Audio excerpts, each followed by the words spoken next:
and welcome to Divisive Issues, the foul-mouthed, spoiler-filled comic book podcast where two fans and two non-fans talk controversial and noteworthy, and for that special time of year in August, Edgelord books. I'm one of the fans, Ryan. I'm another fan, Sly. I'm Phil. And I'm Darryl. The last two are the non-fans. Yeah. I didn't want to say it because I like some of the stuff we read, so I don't want to call myself a non-fan. I'm tired of it. We should change it to being like experts on comics and like amateurs or something. I'm tired of this bullshit. I don't like calling myself an expert on anything. This fan non-fan dichotomy. Ryan, okay, if I ever have a question about who's this comic book character, you usually know them. Yeah, you are an expert on it. Okay, well, fine. I'm an expert. Yeah. I'm an expert, he says. So- Listen to this pompous asshole over here. So last time, a fortnight ago, we talked about The Authority, issues 1 through 6, by Warren Ellis and Brian Hitch. And here, we are to talk about part 2 of Warren Ellis and Brian Hitch's run, issues 7 through 12. And one thing I did, I looked up something, because I'm an expert. And we talked a lot about how Nemesis and Midnighter and Prometheus are all like kind of similar, and we had a back and forth, Sly and I and everybody, about who's better. And I found out, did you know that Midnighter and Prometheus debuted in the same month, February 1998? So I don't know if anyone's a knockoff of another one. I think it's a fucking lot. They have the Man Thing and Swamp Thing too. It's an Armageddon Deep Impact situation, or Ants and Bugs Life. Or It's Ants- just like yeah, it right. just happens. It happens all the fucking time though. Like, But sometimes those are actually a creator pitching it to two different studios. Yeah, Where and then this one sounds studio like, wants with it. unless that happened where someone was like, what if we had kind of Batman, but not, to two different people. I mean, I feel like extra good at fighting guy with computer in his head isn't that like esoteric of a concept. It's like it it's can enough happen. that I feel like it's not done a lot. yeah, it wasn't done a lot before. Like you're either a robot or you're just a fighter, not like computer in brain. and especially directly tying it to Batman being like more Edgelord Batman. That's pretty specific. Well, I don't know who came up with it first then. It's like Jesus and Buddha being around the same time. It's glorious. We should be blessed that we got both of them. Yes. They ended up having sex with each other. And Yeah. Just like Jesus and Buddha. You can't say that didn't happen. Okay, so we're going to start with issue 7. Now, we are halfway through an arc, and quick recap. Basically, there were aliens from an alternate universe that had like crossbred with a bunch of British guys, right? And they were invading our It was planet. an alternate planet where to survive, humans fucked blue aliens, and now they're trying to fuck us. Now, well, they are trying to Not fuck just to us. survive. They like they showed up in like ruled. 1500s and made like Earth really advanced. Yeah, and then yeah. they interbred. But I think like they said like Earth was like people were being wiped out or something at some point. Yeah, and then they like all got wiped out and were presumed dead, but they're not. So, and our team leader, Jenny Sparks, was alive back then because she's like 90 years old. Mm-hmm. And she More like has electric 99 powers. years old. Soon to Yeah, be 99 100. yeah, years you're old. right. You're right. And the rest of the team, we have the city guy, Jack Hawksmoor, who is like a druid. But Are we for gonna go cities. through all the people again? Just watch that part one. It's only fucking an hour long. You can't watch it; it's a podcast, but you could listen to it. You could But- watch the waveform. We've talked about Yeah. this. Yeah, Just so I give very quick, but I'm not allowed. I know, so no, but you're gonna go listen through every single cast member again. Then we fucking. So only 6 people would have been faster than this, but that's fine. So it starts with issue 7 opens with a scene in a cemetery of the like head blue alien guy just pining for the old days when he wasn't a eunuch.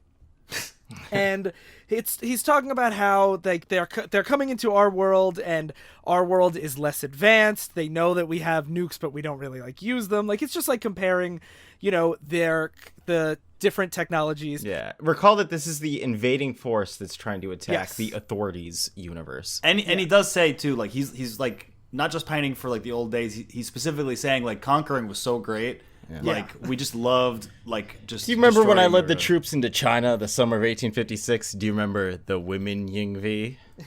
Yeah. And he also talks about how even though birth rates are up, human birth rates are up, but the blue aliens are dying off because the species isn't able to like withstand it enough to continue the species. The moment we can't give birth. Yes. Survive the birth. Yeah. Because their world is really fucked because of all the world wars they've had. So like Africa's apparently completely destroyed. The Americas are mostly destroyed. There's like mutants in Asia. Europe is like completely poisoned by presumably like nuclear fallout or chemical weapons or something.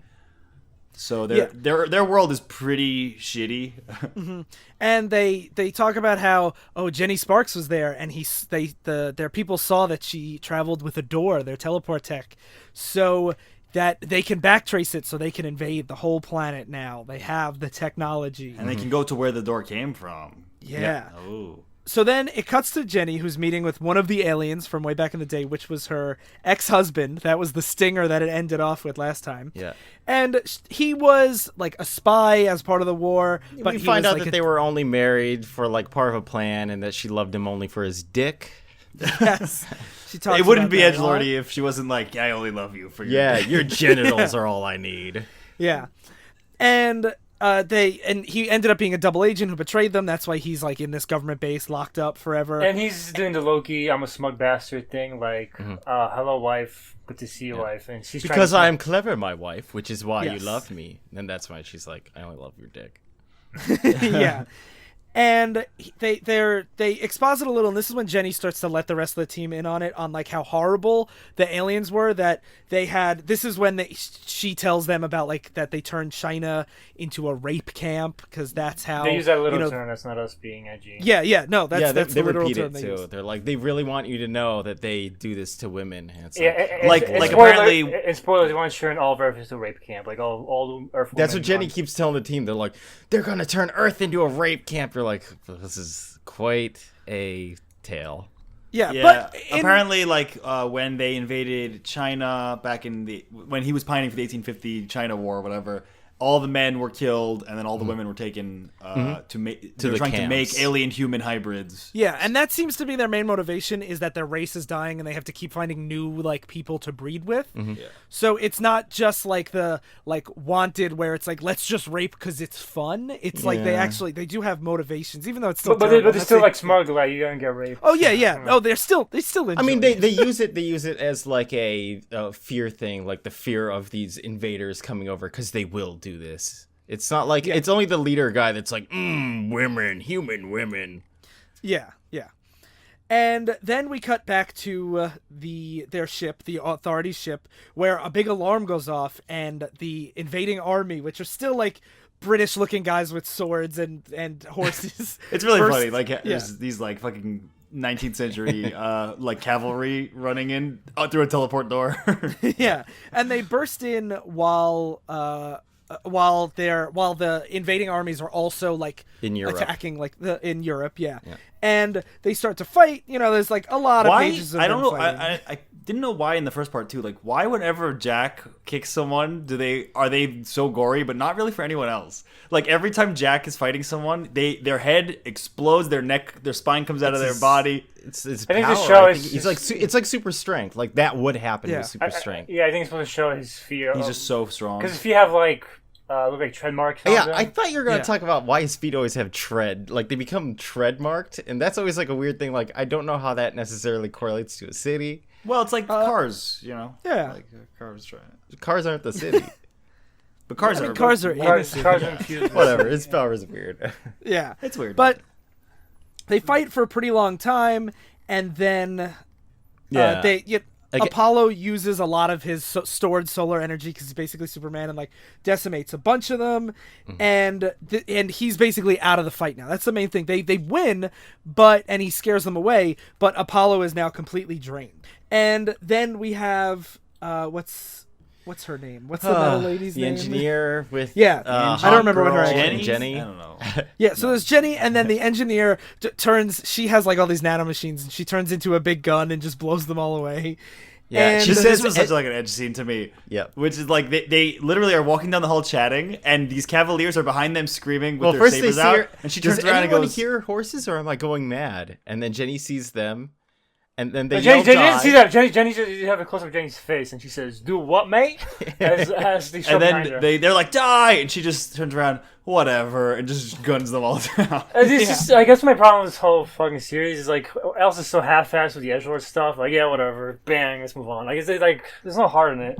I don't think it's. I think it's that cool, like, detached kind of edgelord where, like, this is so beneath me, taking human life. I know, but it's so easy to write that. Like I feel like this is his first draft. Would it have been better if she was like, I'm gonna fuck you with your horse's cock? Yeah, probably. That's what Sly wants. Yeah, I know. Man. I probably, because at least it'll give me a reaction. Here I'm like, okay, I'll just see that happen. Like, you could cut a lot of these scenes and it'll make a difference. Sly saw her gunning people down, going whatever, and Sly's like whatever. I don't know. I much prefer like the popcorny action scenes that Brian Hitch is drawing when they're not like just like making jokes about raping each other and stuff. I would take this over Or that. pissing down each but- other's throats. Yeah. Stuff like this, I feel like you cut it from the comic, it makes no total difference. I feel like that's worse than having questionable pages. I mean, I don't know. Their base got invaded and their most powerful person got taken out. I think that's pretty important. I don't know, but I feel like all this shooting, like you could have cut her saying whatever and they just start shooting. Yeah, like she could have been in the fight with them in the cockpit or something. Because the first part of the fight was actually cool. I thought it was a Like cool you fight. could go from them saying die, cut out whatever, and then just shooting at them. I think it's like, to show, at least it's to be like Angie's, like she's powerful too. I know, For but what it's worth, from die to the next scene when this fight's over, it's literally 2 panels of fight, so it's not really taking up that much space. I know. I feel like a lot of this whole comic is filler. I might as well say this now. Like my conclusion on this entire series is that that's the one comic we did for Christmas. It was like a 1 issue of the Authority. I think that was way better than this because it gave you everything you needed in 1 issue. I feel like these issues are all so dragged out for the same basic concept that 1 issue provided. Okay. I mean, you're allowed to feel I that. know. I just want to toss it out there, but Yeah, I can see that. Yeah, so then we get like they're planning the next step now that like they're the whole battle is over, and basically Apollo's like, I need to recharge, but it's nighttime where we are. What I love is I didn't realize he's like a direct Superman analog. He gets powered up by the sun, so it's like, oh, okay, just put him. He's Apollo. That's he's his a name. direct fucking Superman. Yeah. and she has the idea to basically just drop him off in the sky in Europe and be like, that's how you get the most concentrated sunlight, that's how you'll charge up the fastest. And Midnighter, who's Apollo's boyfriend, is like, wait, don't do that. And she's like, we don't have a choice, it's up to him. Because And he's basically like, Europe is being destroyed right now by this fleet, and no one on the team really has the power that Apollo does to stop this. Yeah. Like he's by far their strongest team member. So it's like, what is like Midnighter gonna do versus this alien invasion? And before we just had them like lots fighting, but here their main person is taken out, so they have to actually like get drastic, and Midnighter doesn't want them to. I don't get why Shaman can't do this. I feel like he's viewed so weirdly because he's gonna have a scene in the next issue where he does something insanely powerful, and then it's like, I don't know why you can't just. Again, his powers. I don't think that's the reason why I bring this up is I don't think they do a good job throughout the story that only Apollo could do this. Like I don't see why. I think it's because they're getting hit in multiple fronts. They can't. They talk about how they have to split the team. Again, like we didn't get a good understanding of anyone's power levels throughout this. It's like, is Apollo strong enough to fight everyone on their own? I thought Jenny could only like shoot a little bit of electricity, but she's pretty powerful too. Yeah, Jenny's fucking turns herself gigantic and like she's the whole entire fleet. I really feel that's a flaw. That all of a sudden, because if they didn't have this scene, it'd be fine if they're all powerful. But now all of a sudden, Apollo's doing what I can do, and I'm like, I feel like it's bullshit. Like you established so many powerful players. It's just to raise like stakes and drama, where it's like we have to drop Apollo in the middle of air. Yeah, and have Midnighter fret over him, Midnighter being like, you can't. I mean, do this. you could argue, I think, that the shaman doesn't know how to do this stuff ever. He just. You can argue this, but it's not on the page. Like I feel like I think it's pretty clear that because even when they're like, "I'll do this," like someone's like, "I'll take Apollo," and she's like, "No, I need you here." Yeah, but Sly was here. saying you could add a thing of like Midnighter could be like, "Why not have They the say- doctor do this?" the Apollo says engineers are fast enough. The dog doesn't have the range. It's job for me. But I'm like, I just feel like the story earns like that statement. Like I never got the impression Apollo's outperforming anyone else during any of the fights. Like he never felt like Superman in like a Justice League. Like if you watch Justice League the movie and see Superman come out, it's a huge stark difference between him and Wonder Woman and everyone else. I never got that of Apollo. I feel like they were all on the same relative power level. I got that. I got that from the first part where I was like, when they're fighting the first time, like, okay, the shaman at some point turns some guys and then passes out into like dust or whatever. He like fucking like turns like the entire sky into all this He's shit. turned like a third or a half of an army into like. Yeah, but then he passes Then he's out. He's done. taken out. And everyone else is which is very true. low power. Jenny has the one moment of being big, but I don't like. She took out an entire fleet. She did more like by herself than Apollo. did this I don't way. think she destroyed them. She fried some she of their warned radio them. systems or something. Yeah, and that was enough to make them drive away. But like Apollo, Because Apollo never there was never a scene of Apollo single-handedly like training the title of fight until now. There is in the There first is, there volume. is. There is. What happened? I've already forgotten. Every fight, he's the one who does all the work. No, do I just panels? Maybe it's because the panels are so boring that I just gloss over them. Yeah, But I could be. Yeah, maybe you're just like not reading it carefully because that is exactly literally. when what happens it's in the first pages and volume. pages of people fighting, I just get the impression everyone's Yeah. like, super strong. Okay, but you can't complain it's not on the page. No, but like, I feel like the It dialogue. is. I feel like the story's far from not engaging me enough because the plot. There was Yeah. all these filler pages of fighting. Okay, but when you say it's not on the page, you missed it. Okay, yeah, but I'm saying, but now it's another flaw. Then the story's not drawing me, and then into the action scene, which is important. If the action scenes eat up this much page time. Okay, I like the way Hitch does the summer blockbuster pages, and I like that they're not bogged down by dialogue. But that's fine if you don't. But anyway, so they're getting in position to drop Apollo over Europe so he could charge up, and the issue ends with Jenny saying she's going to move the carrier. Yep, and that's a splash page of just her face, so we're back to doing that. Back to that. Because they have to move it because now they know where they are in space, I guess. Yeah, theoretically they move it somewhere. Where are they going to move it? Okay, so issue 2 opens. Apollo has to do it. He goes to do it. You get some dialogue between like him and Midnighter. And Yeah, he's that's what I just was referring to. What they said, like, Midnighter is like, you can't. Anyone else could do it, and Apollo's like, no, it's got to be me. I like this scene a lot because it's only a page, but it's like the most human that we see Midnighter because he's always talking about like being super edgelordy and stuff. But this is like the first time that he's like, and it's just him and Apollo. Everyone else is like in the background doing something, and it's just them two talking. And he's like, "Listen, Midnighter, like I'm the only one who could do this." And he's like, "No, but you'll die." And he's like, "No, I wouldn't do that to you. Like, of course, the team relies on me." Like he's like putting up this like Superman front, and seeing like the Batman analog be like scared for the man he loves is like something that we haven't really seen up until this point. I also like the touch that throughout the conversation, the doctor is just picking up the British bodies and throwing them through a portal. I'm like, where is he dropping these bodies? So Apollo goes to absorb some sun energy, and he passes out while the rest of the ship goes through space and time. They're moving the ship. Yeah, they move the ship and they blow up the White House in the reality. Well, before that, you have this scene of just like Jenny Sparks, because the doctor's like, he just makes some comment and she just makes fun of him, talking about like, no surprise, he comes from Amsterdam. I'm like, fuck you. She just makes fun of everyone. She's so annoying. Yeah, that's Warren Ellis' self-insert characters. They all fucking talk like that. They're all great. I love them all. So they blow up the White House. The blue demon guy, the main bad guy. I don't think anyone knows. They never see his name, right? Jenny Sparks is the one that Regis. blows it Regis. up. Yeah, Regis. Regis. Well, what a great name. Regis Philman comes out. He looks like Regis, he has like Regis a. is regal, like kingly. Yeah. Yeah, he's the king of it. And he's British. I don't know. It's for his design's pretty cool. He has like horns. Well, actually, the language failed to engage Sly, so it's actually a fault of the language. we none of us. I was saying that because none of us mentioned his name. So I think I was wondering if he had a name because we would have mentioned it, but he didn't. So fuck He has a off, name. Brian. Yeah, but I just want to make sure because sometimes some of those don't have names. They're just the guy.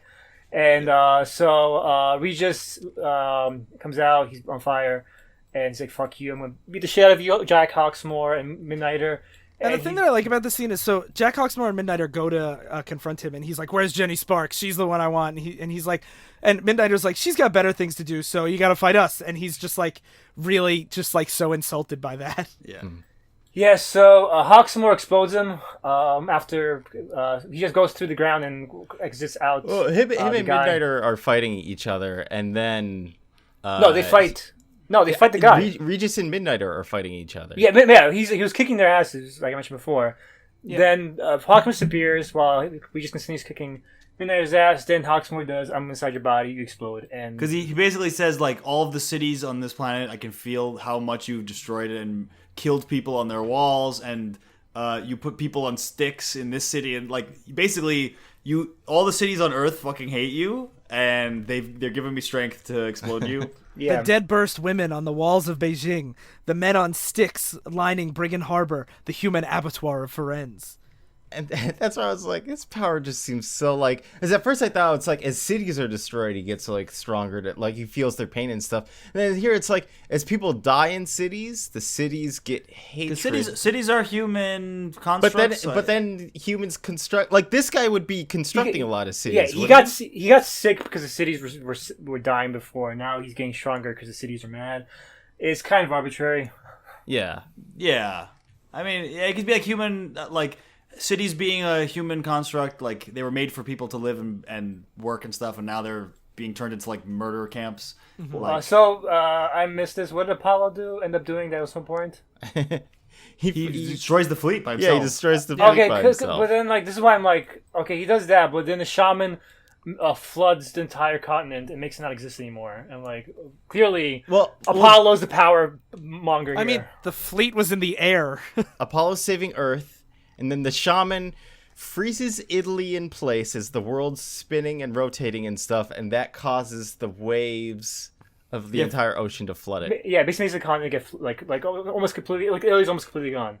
Yeah. Well, actually, what happens is it's not that it floods. What he does is he holds the land, Darryl and then the earth, explained that already. Yeah, but the earth moves through space. Yes. And leaves the land floating in space, so everybody explodes Yes. and dies. Oh yeah, because everyone floats off of Earth as it moves. Yeah. So Apollo's doing air support, and the shaman is taking out the ground forces. Well, Apollo's back on Earth doing air support. Yeah, so they're doing this on Earth too. That's why they needed to split. Yeah, so Earth 2 Italy is being flooded. Earth 1, Apollo's blowing up all the invading ships. Yep. Yes. And they save everyone, and then it ends with Jenny Sparks being like stop raping people, or else we'll do this to you too. Everyone on this planet. We are the authority. Behave. Yeah, and they said, Am I the only one who saw this and was like, the only part of Italy that got spared was Sicily, where these fuckers are from? Like, Sicily's the island that did not get flooded. Oh yeah. They said it from Sicily. That's funny. Yeah, they say specifically, and she even says Sicily and the Italian capital infrastructure are gone. I'm like, no, I still see it. I see it there. That's really funny. Specifically, they say, it's actually funny because like why Sicily out of all places? There's a lot of Sicilian kings, I guess, and if the aliens came in the 1500s, I guess you could be like, well, I don't know why. Like, if you're gonna later have it flood somewhere else, just be like they're from there. I don't know. Yeah, so that's how they defeat the alien invaders, and that's the end of this arc because we were halfway through it last time. And at the end, they're like, "This is what we should have always been doing." Flooding places that they said we did a crazy thing where we actually changed the whole world to how we want it to be. Yeah. And Jenny says like, "This is what we should have been doing, changing things for the better."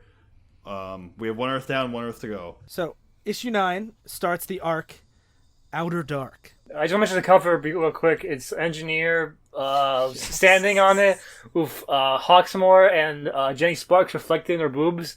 I thought it was a really weird fucking and it looks like they're leering at her. It doesn't look like because she's all metal. It's a TNA. It's like I love that she gets to be like pretty much naked, but because she's metal, you don't have to draw any of the naughty bits. But you can But still draw. she even has like these small discs. Like she doesn't have nipples. I just like, know it's like the outline of like a nipple. It's weird. Yeah, it's really weird cover choice. I mean, like they're it's to get teenage boys to be like, oh, sweet naked metal woman. Yeah. So it opens up with December 29th, 1999. Oh, it's almost the new millennium. Mm-hmm. Jenny Sparks has red eyes, and I was like, is she high? But we don't know what's going on yet. Well, when we say we have red eyes, she's like looking in the mirror, seeing she has red eyes, and she knows like something is wrong. She says, "Damn!" She's like surprised, like, "Oh, like 20 centuries. It's been a long ride.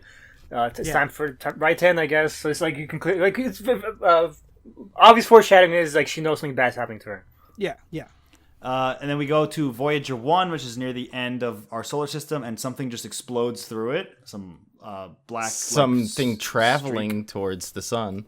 Yep. Mm-hmm. We go back to the doctor. He's in the ancestor spirit land, and he's talking to the old doctors. And he's like, the old doctor's like, because the new doctor's like, something weird's happening. And the old doctors are like, oh, it's, the second millennium's ending. And he's like, no, something hasn't been here in a long time, but is here again. Something really old. Yeah. Then we go to Earth orbit now, and we have a space shuttle doing a mission. And all of a sudden, in his reflection, you see like this black streak coming towards him, just explodes the ship he's on, rips apart some of the astronauts, and he's screaming into the mic like, Jesus Christ. You get your typical Edgelord thing about it's like, tell Carly I always loved her, tell my little Annie I'm gonna miss her so much, and then like a guy, one of these aliens like stabs into him and just blows up his head into goo. He becomes like black goo. So then we see all these like, I don't know how to describe them really. They're like, They're like long, sperm. slug things, but It's like sperm. segmented. They look like black. Yeah, they look like sperm. It's a just mix- sperm. they're Sperm like mixed. sharp, Yeah. like edged, like sperm with a carapace. Edgelord No, sperm. there's later sperms that are more like spears that are going around. These are just like these ones that are landing in Africa are just like big sperm. And also like greenish, grayish. Yeah. And so then, in Central Africa, we have all these things landing, and they become this amalgamation, this like pile of like goo and sperm and penises. It's very phallic. Looks like penis. It's very yeah. phallic, I was gonna yeah. say penis as well, but they look like penises and sperm. Or like slugs and It's caterpillars. intentional. No, they penis stuff. have like dickheads. They look like Yeah. penises. Yeah. Is it Yeah. penises or peni? Who knows? Penis- We're not it's penises. peni experts. I don't think I've ever heard anyone say I'm an penis. expert. It's penises. Cut to New York City. Jack Hawksmoor is just doing Spider-Man or Hulk stuff. I was jumping around. I don't know. And he goes to visit the Angie, engineer? who's the engineer. That's She's the not- name I was she's trying. And not like metal. engineer, am I right? Yeah. You're right. And she feels something crazy happen from her nanomachines. Yeah, she reactively turns into engineer from the regular person. Yeah, Yeah, she's like, she's like, "You some don't feel environmental that?" change. So go to Australia. One of And these we guys it's Aborigines walking around. They're making they have Red Tornado's head. Yeah. Yeah, It's basically they, the same They look like thing. the same guy. Also, when Angie transformed into engineer, she was in her underwear. And then when she goes with Hawksmoor to the ship, she takes off her underwear. I think that was more purposeful TNA. Yeah. Oh yeah, definitely. yeah. If I was metal, I wouldn't wear clothes. I don't. I already don't wear clothes. If I was a young boy, I'd like Angie. Yeah, I still like her. Phil's got one nanomachine, am I right? Fuck you. That makes funny sense. No, it doesn't work anymore. So the Aboriginal people they're like, do you see that on the face of the sun? And there's something blotting out the sun. It's the Spartans, 100 arrows. At first, it's like a little dot. It's a future reference of a thing that's coming. Yeah. Then we go to the moon where we see these big tentacle monsters basically coming out of the moon's surface. Yeah, just, so like, more bursting out. More phallic stuff, basically. Yep. Yep. And then we see the doctors talking to all the old doctors, and I found this pretty funny how many references there were. Oh yeah, we should mention like how they look. It's like very. It's not like oh, there's a bunch of guys in the room. It's like very abstract and Technicolor. Like they all- Mufasa in the clouds. Yeah, exactly. But, like brighter. Very- Yep, yeah. and we see Albert Einstein is one of them. Jesus is one of them. There were some others people that I was like, is this like George Washington or Benedict Arnold, whoever that is in the fucking. Oh yeah, it's probably George Washington. Yeah. They have a lot of like just old like people who were doctors, I guess, and there are probably other references I'm not recognizing right now. And then they say, we have a lesson we've passed down from doctor to doctor, and we should have taught you this since you're on the cusp of the millennium, but we inherited the Earth. We don't own this Earth. Like we got it from someone. And then we see in Finland some people looking up at the moon and it's just being eaten by black like monsters. It's the tentacles, yeah. tentacles, yeah. Yeah. So it doesn't look like tentacles being to them. It just looks like the sun is like being chewed up, like it's like slowly being eaten stuff from the inside. Yeah. Yeah. On the ship now, Angie's like, "Do you feel this?" And Jenny's like, "I'm just hungover or something." No, she's like, "I need a cigarette." And the doctor again is like, "Oh my god, something's happening." Yeah, and Angie's like, she's if he's "He's stoned high." again, I'm gonna yank out his lungs and make him sodding with them. Yeah. she's always like, every time he says anything, she's like, "He's probably fucking high." Yeah. And Which I'm like, this guy literally stopped Italy from moving on a planet. Like, you would want to listen to this guy. He also does get high all the time. yeah, he is yeah, a junkie, and it's right? probably for good reasons. Yeah. Yeah, I don't think his highness has never impeded them. So yeah, far. like he hasn't been wrong yet about stuff. Yep. Yeah. And he says they've come back, the owners of the Earth, and he's in the ancestral realm still, and they can door into it. I'm like, oh, so I guess it's a different dimension. And so the rest of some of the team, Jenny, Jack, and Angie, go to the doctor's ancestor realm, and he's just kind of going crazy. He's like, oh my god, the heralds are here. We're dead. I can see them in Central Africa now, Tokyo next. And Jenny tries to send Midnighter and Apollo to Tokyo, and he's like, no point. It's just the advance guard and preliminary shelling. We have to be ready for what follows. The heralds are upon us. And I know about you too, Jenny. Yep. And then on the moon, basically the tentacles now have taken over, and these big craters out of the craters of the moon, these big goo cannons basically come out and start launching goo pods, like big poop pods, basically, Yep. that are filled with little fossils. it's the spear sperm that go and kill people. And Yeah, they look kind of like the eggs from Alien. Like, Yeah. and they look like xenomorphs inside of them. or zerglings or something. They're like Yeah. obviously like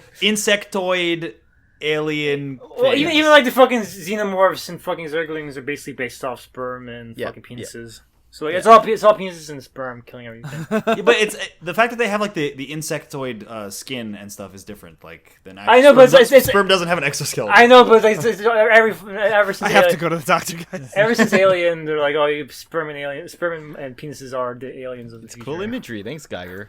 Yeah. All right, and that's how that issue ends. So issue 2 begins of this saga with all of the poop pods landing down into Tokyo. They're sperm pods.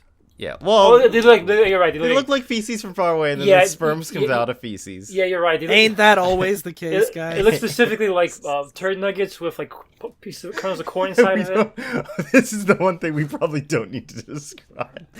No, we gotta paint a picture for our readers. They're not fucking listening. I think they look kind of like pickles. they do kind of like pickles. Alright. We have readers, we have viewers, we don't have listeners. Okay, and Apollo and Midnighter are waiting for the arrival. They're like, I don't see anything here. And then Apollo sees them in the sky. And he flies up and he starts like flying through them and blasting a lot of them. But there's just so many that they're still landing. And when they land, they explode. And all the little sperm, but instead they have like pointy, like spear tip heads. Yeah, come they're out. very sharp. Their feet are sharp. Their head is sharp. Yeah, and they don't have faces or anything. And their whole They're thing is just, they just like jump through people and kill Yeah, them. yeah, dude, it's like dicks going inside people and they're stabbing out the other side. Yeah. And we also see I'm just gonna defend Midnighter the whole time, but we see a shift in his attitude too, where he like normally is like that super cocky guy, but here he calls Jenny and he says, "Forget what I said. No backup. Seal off Japan. I'll keep this channel open for as long as I can, but this looks about as wrong can get. I'm not taking any chances. You need to quarantine the whole area." Yeah, so he's basically saying pretty much destroy Tokyo because this is like an invasion. Yeah, he actually says sterilize the entire Japanese archipelago. He's like, just blow up Japan from space. This is fucked. It was actually Midnighter's plan to just wipe out Tokyo. But it is nice scene because it's because like Jenny still decides to do it to not listen to him anyway. So it's kind of like Hawks Jack's like, oh, you don't need to sacrifice yourself. We're going in anyway. Fuck you, Midnighter. Mm-hmm. I know that I'm obviously more into this book than anybody else, but these are the things that make this the kind of Edgelord book that I like, because these are a lot closer to real characters than just like, if Midnighter was just like, I got this, don't worry, I can beat 10 million snake people, but like as soon as they show up, he with his computer brain realizes this is a lost cause. This is a losing fight. Yeah, and I like that a lot too. And I'm like, if this was a like Mark Millar book, he would have commented on the fact that they look like sperm or dicks or something, and like and been like, I'm gonna snap your balls off, dick monster. That is a really important point, because as much as I'm like on this book, it does have a lot more character work than a lot of Mark Millar stuff. Yes. Yeah. I think back to the Mark Millar stuff we've read, and I'm like, there's no difference between anyone in any book, because they all say snarky things, and their voice is just Mark Millar's bitter voice out of everyone's mouth. They have like interesting, like they'll have like an interesting character concept, like in Nemesis, where you had like the super cop and then you had Nemesis, but then the super cop and Nemesis talk the exact same way, and you're like, okay. Yes, everyone is just Mark Millar's like, I would say this, and then I would say that, and then I would say this, and it's like, these aren't characters. Then there's just you jerking off. Yeah, and that's the thing is like, I know like, you know, Ellis gets criticized for his like character inserts and stuff, but no character talks like Jenny Sparks in this book. Yeah. No character talks like Midnighter. No character talks like Apollo. And even someone like Swift, who's like the woman with the hawk wings. I'm not going to listen to this. All I'm going to say is she is not featured very often, but when she does talk, she's the one that's like always trying to not kill everybody. She's like the one, she's like, I'm part of the original team, and we didn't just kill everybody all the time. And like, you can still get a sense of each character who's talking. And much better than you can in most Edgelord books. And also, I bitch about the offer self-insert, but also because that was a huge trend this time. Grant Morrison loved offer self-inserts too. If there's a bald character in the Grant Morrison comic, it's probably Grant Morrison. Where's your god now, Darryl? But I mean, Grant Morrison did like he was a lot more upfront and clear where this is supposed to be him, or like this is very clearly an analog for him. Yeah, where, it's like, satire, Phil.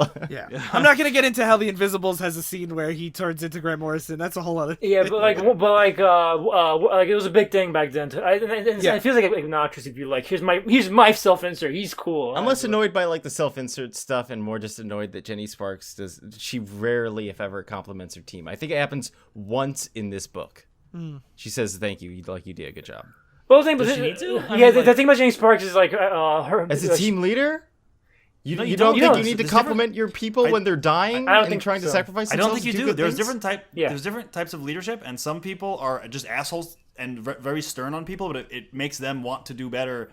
And even if they don't like the team leader, they try to get shit done for them. It might be misguided, like I want my dad to love me type thing, but like not every good leader was like, I love you boys. You don't have to say I love you. Say you did a good job. Darryl, I think think you do a good job on this podcast, Darryl. Thank you. Thank you. Finally. I think you're a piece of shit. I don't know. I'm used to like Nick Fury calling all of his agents morons, so like I'm fine. I'm fine with Jenny Sparks being. Which I'm like. I guess I wouldn't like Nick Fury either.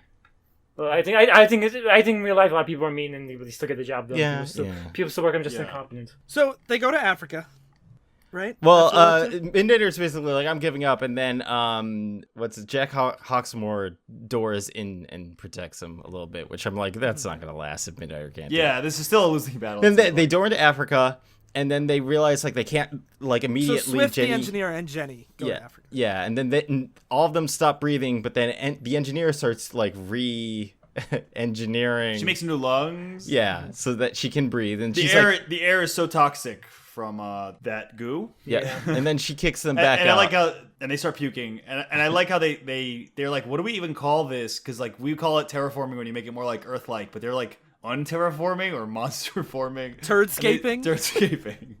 Oh boy. That's a good line. Turdscaping. I think it's a good joke. And then she sees the big like mountain that a lot of them are coming out of, and she's like, "All right, so I guess I have to kill this thing." Mm-hmm. And she pulls out her gun and says, Auntie Angie brought presents. Everyone needs their one-liners." And then they ask Midnighter how he's doing. And this is one thing that it's a small thing, but we complained last time about how Swift doesn't have like a role on this team at all. Mm-hmm. But here she's the pilot of the ship, and they do talk a little bit about how she's like, because she could fly, she's good at flight trajectories, she knows how things are supposed to handle in the air. And like, yeah, I would have liked to have her have a lot more to do, but I do like that her powers it's not really her powers that she's using, because she could fly. That is not useful in combat fighting these giant squid things. But like, she actually does have a specific role that she is better suited for than anybody else. Yeah, and now good thing you brought that up, because I wanted to mention that makes her the most important part of this last story. Yeah, because she's the one. The ship is like the main thing they use in this last story arc. I still don't buy if she can fly. She's better at flying a ship. But, it's like me being better at piloting a tank. I'm not a Swift expert, but I know if X-Men, Cyclops' powers gave him innate. His eye blasts are just part of his power. His other power is better accuracy and trajectory. It's like he has better eyesight and vision than other people just because of his powers. Like, they have secondary aspects or ability. Like Angel 2, he has hollow bones and stuff on top of his wings and stuff. So each mutant also has different biology that complements their powers. And I think it's very believable that if you have the better wings, if you have like these wing powers, you might have other powers to supplement. I only believe in what the text supports. I think it's extra believable because in the text they talk about how the ship is like a living organic thing that reads off of and interacts with the living things that control them. Mm-hmm. So having it be a giant organic flying machine, I think makes more sense how a flyer would be more adept at controlling it than a pilot, for example. Sure, but it doesn't have wings. It just moves through 3D space. I buy it. I think it's fine. I buy it. I don't. Confirmed for no buy. Well, what do you think, Phil? I don't. I'm like, it's fine. Yeah, that's what I'm too. I'm like, explain Darryl. This is the hill Darryl is dying on. So Jenny calls Apollo and she's like, "Hey, I need you to do something because these things are coming from the moon. Sterilize the moon." And Jack Hawksworth's like, you can actually do that? And Paul's like, well, beats the hell out of me. And the doctor, they asked the doctor, like, what is he doing? And he's working on a plan right now. And He's doing like the thing where Doctor Strange does in Infinity War when he like is just meditating and looking at all the possibilities, but he's just like meditating and talking to all the previous doctors. Yeah, and he's getting the backstory about this. He gets the text dump about how it is God because he created Earth. So if he created Earth, why is it not God? So it has to be God. It's a close thing. Yeah, they're like, God's here. Basically, but it's this interesting. I want to point out, it's not just like, I created Earth and now it's come back to reclaim it. It's that it put the universe into motion to create Earth. So basically, it's like retirement home. And then when another small planet hit Earth and it knocked it out of orbit and created the moon. And then because it knocked it out of orbit, it changed it from like that turdscaping planet into a habitable planet for us. And so because of that, now it's like it comes back and now everything's terrible for it. So it's like, God damn. Yeah, like we're like fucking roaches that took over its retirement home and now it's just trying to fumigate the place. I really like this concept a lot. Sorry, go ahead, Darryl. Yeah, that's what I was going to say. Is it's different because they could have just been, it created the planet and then it was going to come back. But I like the idea that it created the planet and it's like, it was terrible. And then our moon was formed when that celestial body hit it. And because it allowed us to grow here, it's like it comes back and it's like, oh, this is so disgusting. It's also ironic because, well, not ironic, but it's coincidental. Because I was just talking with Phil and Darryl about JRPGs, and every JRPG has people trying to kill God. But and like, it doesn't happen in America that often, but here's a story where they're trying to kill God. Yeah. And the thing that I like about it too is it sets up the power scale that this thing is super, super powerful. It's basically God. At one point, the doctor's like, well, I'm an atheist. And they're like, okay, maybe it's not like the literal God, but it's as close to God as you're going to get. Mm-hmm. But because it's just like, it wanted to live on this like hellscape, it bypasses the question of like we don't have to know how intelligent it is. It could just like, it could be instinctual. Like, it's not like they're going to face like this bearded old man, you know, it's not like it hasn't been guiding humanity to this point. It just set everything in motion and then bounced. Oh yeah. We should also mention, so this is a plot twist. They see it eventually. It's like a cube thing or a triangle thing. It's a pyramidal. Pyramidal. Yes. This is a thing that that shows up in the Lobo Christmas special. Oh yeah. Oh. I forgot about that. Yeah, it does. And then Apollo goes to the moon, and with his like eye laser, somehow he basically shoots down light on the entire surface of the moon. And it destroys everything. It's so fucking strong. It is like incredible. Like, I think he basically just like heat visions and cauterizes. Yeah, the whole... I think it's what he does. He literally just scorches the entire surface of the moon. Yeah. Yep. And Angie shoots down the thing that was trying to turdscape the Earth, so now that thing's destroyed. And then what they see is she looks up, and in the sky is the big pyramid that's covering the sun, and it's God coming back. My favorite thing is that they keep calling it like God, and I know they did it just to be edgy, to be like, we gotta kill God. Mm-hmm. Yeah. Your mom wouldn't read this book, it would offend her. But I still think that the concept of like the creator that abandoned us, but like we are a byproduct of it, is really interesting. So part 3 of Outer Dark. It starts with them on the ship, and it's now December 30th. It's Jenny's birthday. Yeah, it's Jenny's birthday because she was born. Well, I think it's the day before, right? I think it says her birthday, but like it's not like the exact time of her birth or whatever. Yeah. So they're trying to figure out what to do, and she's gonna send Angie out into space to try to like investigate it a little, and Apollo's on his way, and the engineer makes this like big space suit, and they touch down on the moon. This was such a weird scene because we've ran through almost 10 pages now already and going through this, and there's just this scene about like Jenny building the space suit and flying off, and she's like making some comments about boning Kevin Bacon, and she's like, "Ha! I love this. I love that. I love how everyone has to do their thing when they're flying at really high speeds. So like, this is awesome."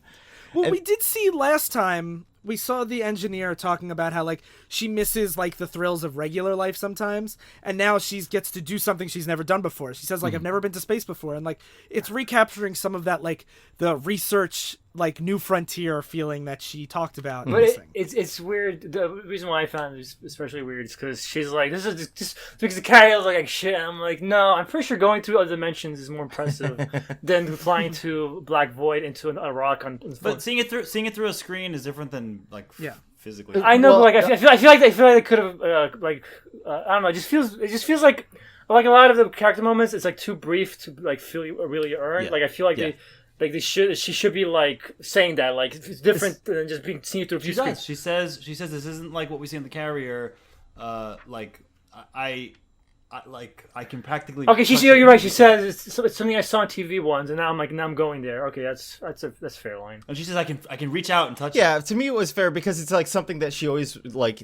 She can actually reach the moon now that she's flying to it and landing on it. Where I was like, yeah, okay. Even though the carrier stuff to me seems more wild, But than just like going on the moon. But it's everything through a screen is so different than being there. Yeah. And she Yeah. also, as a researcher, she asked the question like, why did we stop coming to something as beautiful as this? Because like we don't go to the moon anymore, and like I like that touch a lot. Yeah. It's because fucking aliens are raping it. Well, I don't think she means why did we stop coming today. We're like, well, we can't go to the moon. There's aliens' dicks on it. So they go into they go up to the ship and like I believe investigating the, yeah, like, they describe it as like the pores are the The size of ship, they Staten go up Island. to God. Yeah, they go up to Don't God. be disrespectful to God. A ship. Sorry. Yeah. They go up to God, It's and the because pores God's are also like a giant living thing. It's not just like a ship. Yeah, it's a it has pyramid. pores. It's a pyramid, but it's not made of metal. It's weird flesh pyramid. yeah, it looks like a ship, but then when you get close, it has all these big pores that they go in. Which is a pretty cool, it's a and- pretty creepy design. I like it. Yeah. It's a cool design because it looks very smooth, and then when they get close, it's like, like it's like almost rocky, but like it's like organic, like rock, I guess. Yeah. And the shaman is explaining that like they're not interested in two little people, like he views us as an infestation, like we talked about before, and they just exposit like a lot of the stuff that's been going on.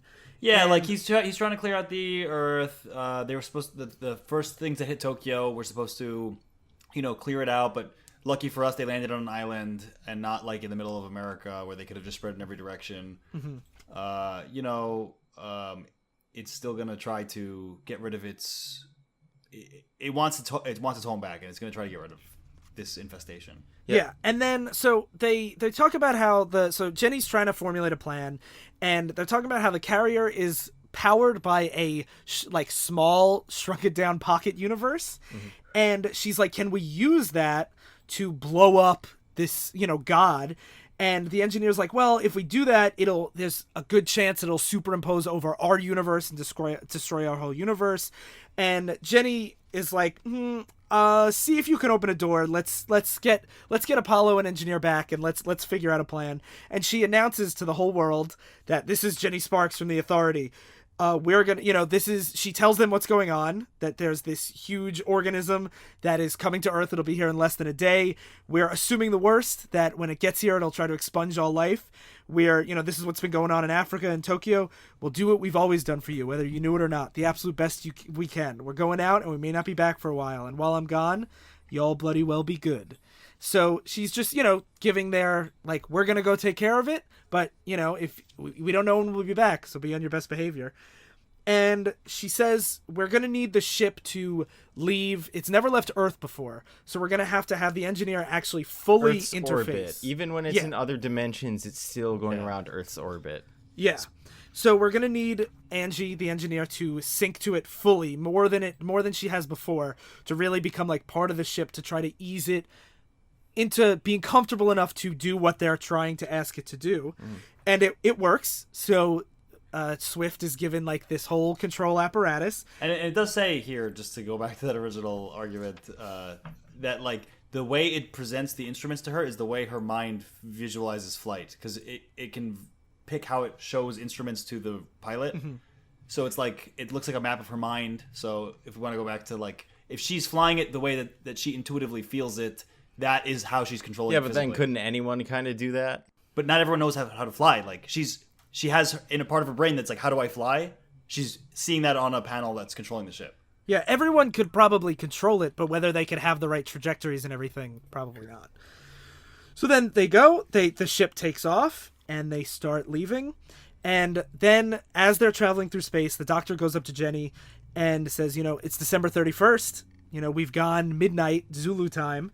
And he's like, yeah, I know what's going on with you, and I know there's nothing I can do. And she's like, well, then don't tell anybody. Just help me get this done before the end of the day. And the whole team pretty much just gets ready, and they go into one of the pores inside with the whole ship. Like, these pores are huge. Yeah, so it's basically like they're basically just a ship going through these massive giant tunnels that are they call it the creature's veins. Yeah, they say basically like we can't fight something like this. Like, it's like a bug, and bugs can't fight you really, like in real life. But imagine if a bug could climb inside you, sting into your heart, slash in the folds of your brain. Like, it's an intelligent bug that we are so much less powerful than it. But if we're inside it, maybe we can do some damage. Yeah, and like Slice said, they explicitly say it is moving through the veins of God. Yeah, and so as they're going through it, they realize like this is a body, it's gonna have antibodies going after them soon, so they gotta get ready. There's one scene I think it's just like a character moment. Angie brings Jen down to like the engine room and shows her they have like a pocket universe, a cage baby universe in the engine room. And she's just like, thanks for showing me this. It was a nice touch, and she walks away. Yeah, and this is the like power source that Jenny is trying to formulate a plan around. Yeah. So that's why that's there. Okay.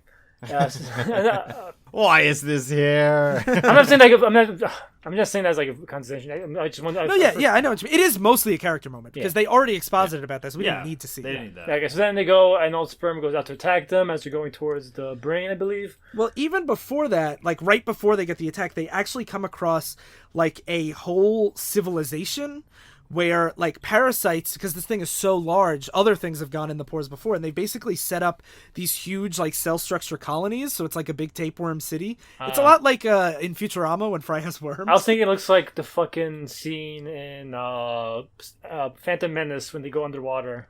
Yeah, no, it looks exactly like that. And they also say like Swift is also able to like feel its I thought you were gonna make a Jar Jar joke saying they also say Misa hates you. No, but I was gonna say my reference would be the Magic School Bus episode Inside Ralphie. But apparently this thing has like 4,000 hearts she can feel. So they're like, I don't know how do we even hurt this? They're like, we gotta go to Brain then, I think, after that. Yeah, and because what happens is the colony goes to attack them. So these like spermy spear things are not gods; they are the colonies, and they're like, let's just blow it all up. Midnighter's like, let's just kill everybody.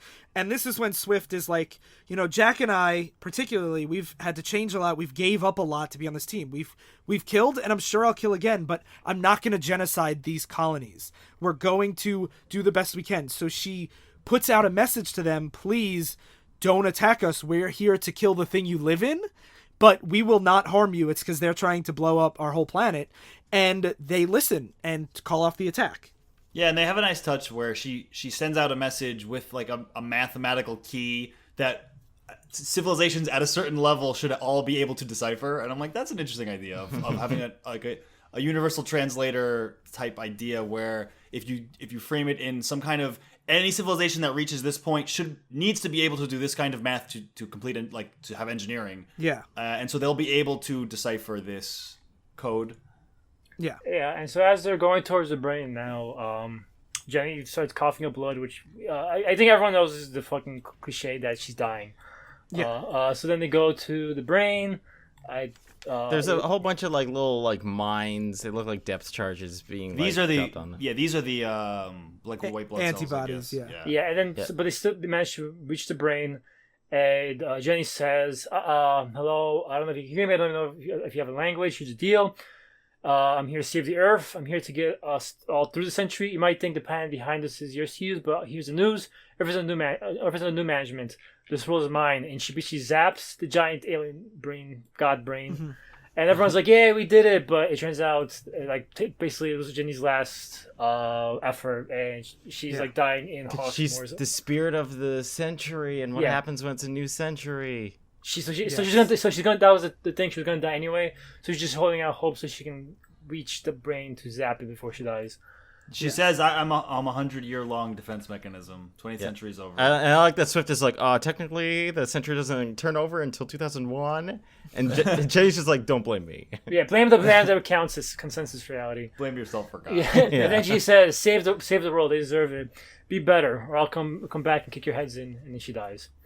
And she dies at midnight on New Year's Eve. There's New Year's celebrations going on around the world. Yeah, fireworks, and the last panel is a mother kissing her baby on the head. That's th- Jenny being reborn, I bet. Yeah. Because Okay. so that's the end of the. But I just, Ellis's for what run? it's worth, before you get to the Millar stuff, I think that's clearly, like, I think that's the intention here, is that a new spirit of the 21st century now is being born at the moment Jenny dies. That's how I read it. That makes sense. I thought it was just humanity relive, but I guess I'm. I thought that too. At the very end of it, it's like there's death, but there's also like this is the life that Me they too. saved. I didn't get it, but it totally fits. Like it makes so much sense actually. But then Okay, just that is the end of Warren Ellis and Brian Hitch's run. Yeah. okay, and then in spoiling, would I read more of this? I don't want to read more of this, but I read one more issue because I saw the next issue is written by Mark Millar, and I had told them I couldn't hold my water back when I did this. I was like, we should have read this because this was so much crazier, way more edgelordy that Sly wanted. Yes. It starts with them going into like a Southeast Asia country and just murdering a whole bunch of people and killing dictators and dropping them like their bodies in corpses and letting like other people kill them. And then they take like refugees onto the carrier themselves since the carrier is big enough to support it. And they're doing like interviews around the world and like basically trying to scare dictators into not doing anything bad. And then it's like Bill Clinton calls them up and it's like, you guys got to stop. Like, you're making us more liable to get hit by terrorist threats. And they're like, we don't fucking answer to you. And then he's like, Bill Clinton's like, you better watch your back. And they're like, same to you, Bill. And then they talk about how they punched him in the balls one time. Fuck you for saying we should have done that. I agree with Darryl. We should have done that. I know you agree with it, but you wanted something really shitty. No, I want something more life to it. Like, no joke.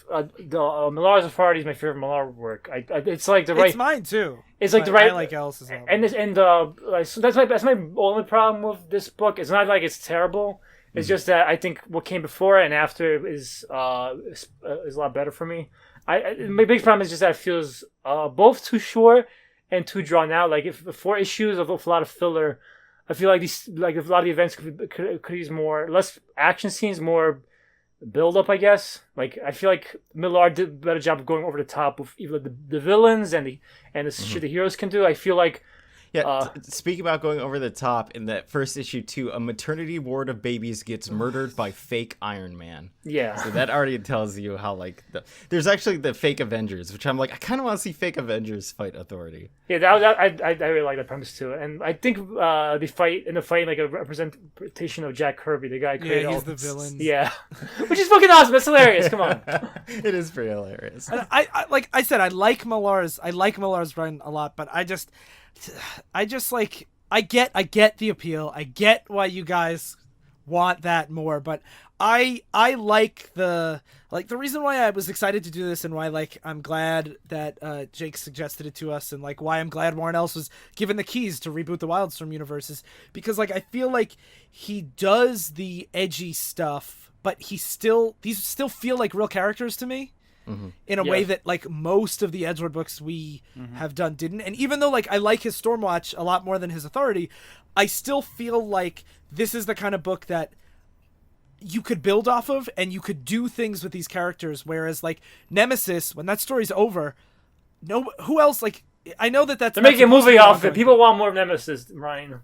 I know, but that doesn't mean that a writer can continue that story in a way that like Millar continued the Authority story in a way that I thought was successful and good. Like to me, this feels like they're setting up real characters that can grow and have other stories to tell. Where a lot of edgelordy stuff is just like, this is what it is. It's over now. Mm-hmm.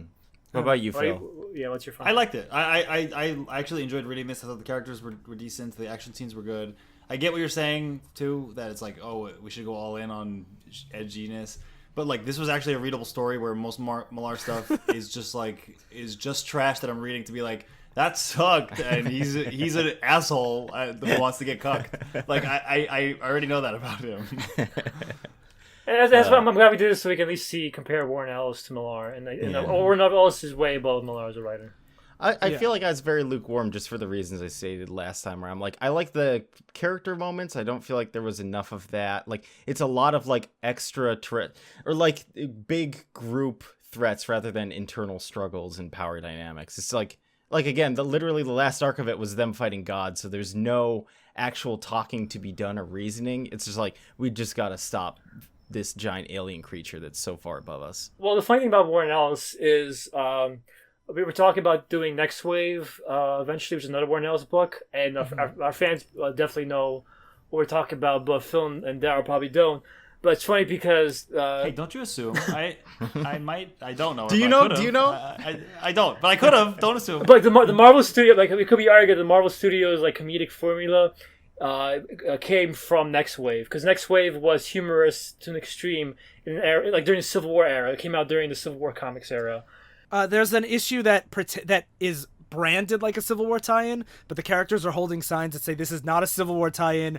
Mark Millar licks goats. Literally, you see Mark Millar licks goats, and so like, Great. so that just shows like what Warren Ellis, like, even if you don't like it, like if you don't think his Edgelord is top tier, the fact he can write like the defining style of Marvel now, which is humorous, he can do humor and Edgelord and politics and a lot of other stuff, shows like he's something that Millar can never be, which is versatile.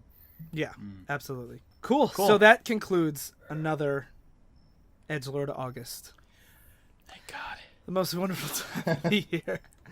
So next time is episode 100, right? What? Yeah. Yeah. Speaking of Millar, we're going to make you miss Millar. Yeah. Like- So we. Wait, Miss Millar? So you remember we did Ultimates 1 and 2. Yeah. I And think it's Mrs. Millar. Okay, that's what I'm gonna be. Ultimates 1 and 2. Ryan said he reread it. He said, I hate this. Darryl said, I always hated this. We're going to be Ultimates 3. You guys are going to wish Mark Millar wrote that fucking book. Yeah. I doubt it. We'll see. I wonder. The funny thing is, Phil, you've actually read from this ride before. He wrote Hero Season 3 and got fired immediately after Hero Season 3. He also wrote such critically acclaimed things like Batman: The Long Halloween, Dark Victory.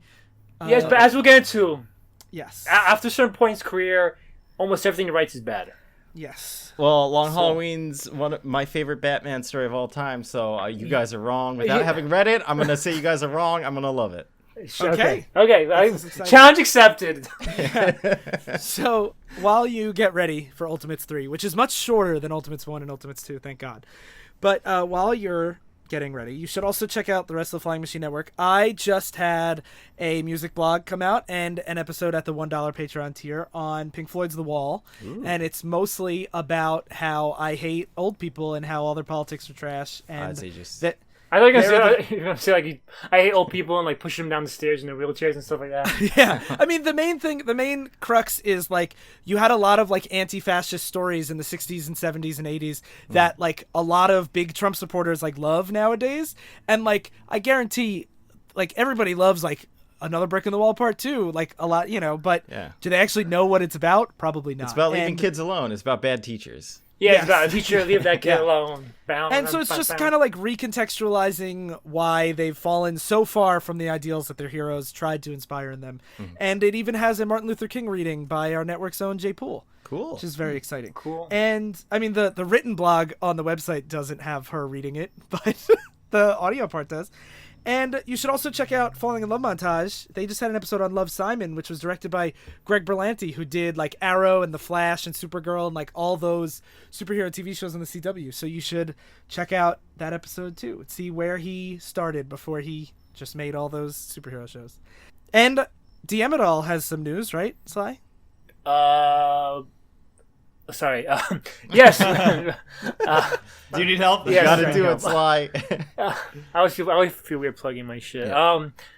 Yeah. We just launched our Patreon, so yeah. if you want, in case you want another Patreon to just give money to. Yeah, if you love giving away money to random people, give it to us too. On top of all the people you're giving it to. So if you launch our Patreon, not only will you make the show more sustainable, you'll get the episodes a week early. Hopefully you enjoy that. Hopefully support us. We really appreciate it if you do. Is that just patreon.com/DMItAll? Yes, it is easy URL to remember. Yeah, easier to get URLs on Patreon than YouTube. Yes, way easier. DM It Alls are Dungeons and Dragons reviewing. Oh yes, I should explain that, but I assume people listen to us more than they probably do. So who knows? Who knows? But yeah, you should just check it out on YouTube and Patreon. So, okay, thank you for listening to Divisive Issues for another Edgelord August. I've been in touch with all the flight trajectories of human nature. I've been kicking Bill Clinton in the balls. I've been a big poop nugget with corn in it. And I've been a sperm impaling men. Stay in continuity. It was Japanese men.